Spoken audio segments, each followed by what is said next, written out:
எல்லாருக்கும் வணக்கங்க. இன்னைக்கு நம்ம ஈரோடு அம்மாச்சி சமையல் கிச்சன்ல நான் இன்னைக்கு உருளைக்கிழங்கும் அந்த பட்டர் பீன்ஸ் இருக்கு இல்லைங்களா, அதையும் வச்சுட்டு நான் ஒரு பால் கறி செஞ்சு காட்ட போறேன். எப்படி நம்ம பால் கறி செய்யலாம்னு பார்க்கலாம் வாங்க. நம்மளோட சேனல்ல சப்ஸ்கிரைப் பண்ணாதவங்க சப்ஸ்கிரைப் பண்ணிக்கோங்க. சமையல் குறிப்புகள்லாம் உடனே உங்களுக்கு வேணும்னு நினைச்சீங்கன்னா பக்கத்தில் இருக்க பெல் பட்டனை அழுத்தி வச்சுக்கோங்க. பாருங்க, பட்டர் பீன்ஸ் அப்படிங்கிறது நிறைய பேருக்கு தெரியாது அப்படின்றதுக்காக நான் என்ன பண்ணியிருக்கேன், இதை வேக வச்சுருக்கேன். இதை வேக வைக்காமல் உரிச்சு எடுத்து வச்சுருக்கேன். பார்க்கறதுக்கு பீன்ஸ் மாதிரி தான் இருக்கும். பால் கறி செய்யறதுக்கு தேவையான அளவுக்கு எண்ணெய் ஊற்றிக்கலாம். இதில் கடுகு உளுந்தம்பருப்பை மட்டும் போட்டுக்குவோம். இதில் கொஞ்சமாக ஜீரகம் போட்டுக்கலாம். இதுலேயே ஒரே ஒரு பிரியாணி இலையை ரெண்டாக பிச்சு போட்டுக்கலாம்.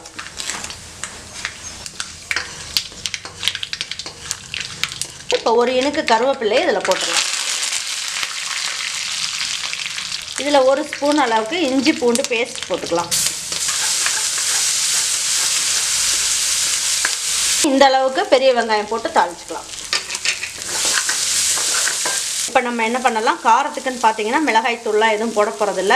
அதனால 3 பச்சை மிளகா, ஒரு 1/4 மூடி அளவுக்கு தேங்காய் போட்டுக்குங்க.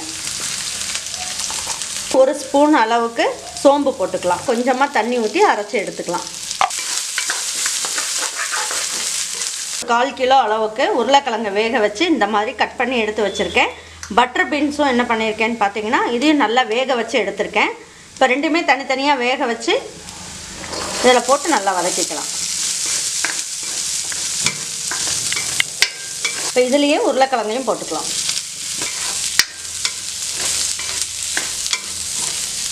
இந்த பால் கறிக்கு தேவையான அளவுக்கு உப்பும் போட்டுக்கலாம்.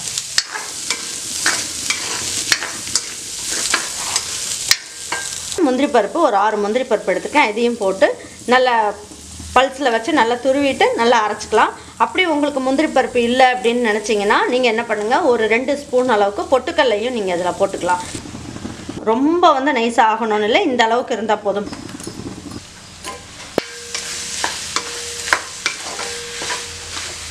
பாருங்கள், இந்த தேங்காயை போட்டு ஒரு வதக்கிட்டு அதுக்கப்புறம் என்ன பண்ணலாம், இதுலேயே இந்த தண்ணியை ஊற்றிடலாம்.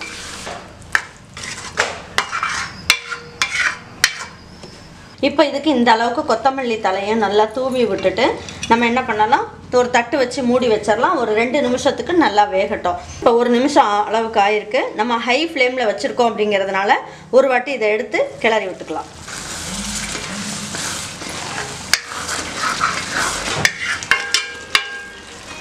இப்போ நம்ம 1 நிமிஷம் அளவுக்கு ஹை ஃப்ளேமில் வச்சு வேக வச்சிட்டோம்.